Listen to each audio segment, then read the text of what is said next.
Hi friends, இன்றைக்கி வந்து நான் என்ன ப்ரிப்பேர் பண்ணியிருக்கேன்னு பார்த்தீங்கன்னா, சிக்கன் மட்டன் சூப் எல்லாத்துக்குமே யூஸ் பண்ணுறதுக்காக ஒரு மசாலா ரெடி பண்ணி வச்சுருக்கேன். இது எப்படி ரெடி பண்ணலாங்கிறத வீடியோக்குள்ளே போய் பார்க்கலாம் வாங்க. அதுக்கு முன்னாடி நம்ம சேனலை சப்ஸ்கிரைப் பண்ணாதவங்க சப்ஸ்கிரைப் பண்ணிடுங்க. வாங்க இப்போ வீடியோக்குள்ளே போகலாம். இப்போ பாத்திரம் வச்சுட்டேன். சீரகம் 200 கிராம் போட்டுக்கிறேன்.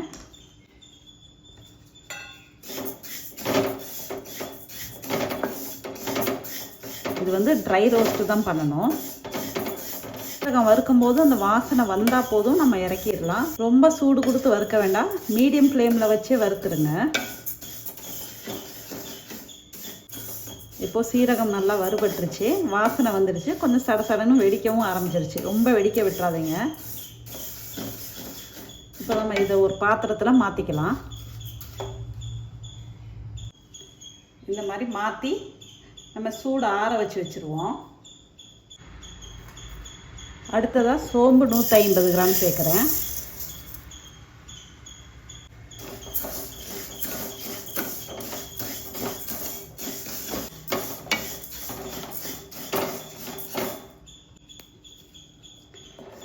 இப்போ சோம்பும் வறுத்தாச்சு, இதையும் ஒரு பிளேட்டில் மாற்றிடுவோம். சோம்பு ஆறட்டும். இப்போது மிளகு ஒரு 50 கிராம் சேர்த்துக்கிறேன்.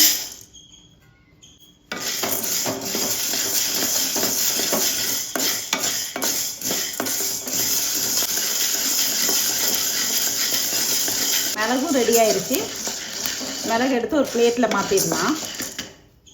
இப்போது கடலைப்பருப்பு ஒரு கைப்பிடி சேர்த்துக்கிறேன். ஒரு கைப்பிடினா ஒரு 25 கிராம் இருக்கும்.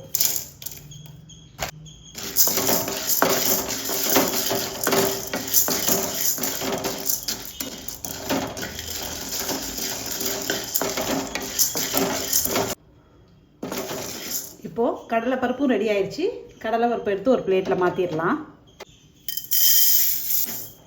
15 கிராம் வெந்தயம் சேர்த்துருக்கேன். இப்போது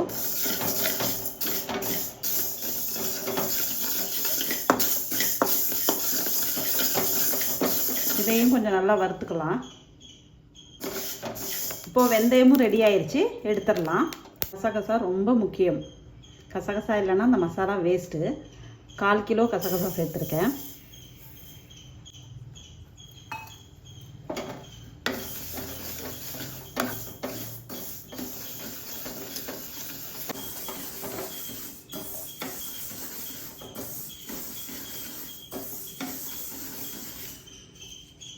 ஃபிஷ்ஷு, ப்ரானு, கிராப் இதெல்லாம் தவிர மற்ற நான்வெஜ் எல்லாத்துக்குமே சொல்கிறேன், இந்த மசாலா ஆட் பண்ணிக்கோங்க. சூப்பராக இருக்கும். டேஸ்ட்டும் செம்மையாக இருக்கும். அந்த வாசனை இருக்கும் பாருங்கள், அப்படி இருக்கும் வாசனை. கசகசை நல்லா வெடிக்க ஆரம்பிச்சிருச்சு.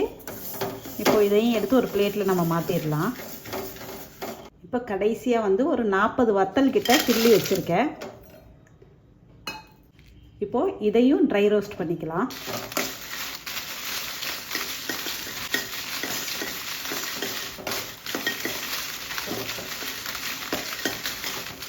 ஓகே, இப்போ வத்தலும் நல்லா வறுபட்டுருச்சு, நல்லா வாசனை வந்துருச்சு. சூடு ஆறுற வரைக்கும் இதிலே இருக்கட்டும்.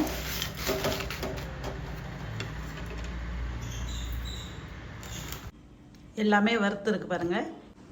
மிளகு, சீரகம், வெந்தயம், கசகசா, வரமிளகா, அப்புறம் கடலைப்பருப்பு, சோம்பு எல்லாத்தையும் போட்டு வறுத்து வச்சுட்டேன்.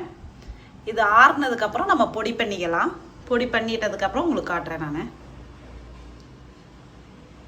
இப்போ நம்ம சிக்கன் மசாலா பொடி வந்து ரெடி ஆயிடுச்சு. இதே மாதிரி ஒரு வாட்டி நீங்களும் ட்ரை பண்ணி பாருங்கள். ட்ரை பண்ணி பார்த்துட்டு எப்படி இருந்ததுன்னு மறக்காமல் கமெண்ட்டில் சொல்லுங்கள். தேங்க்யூ.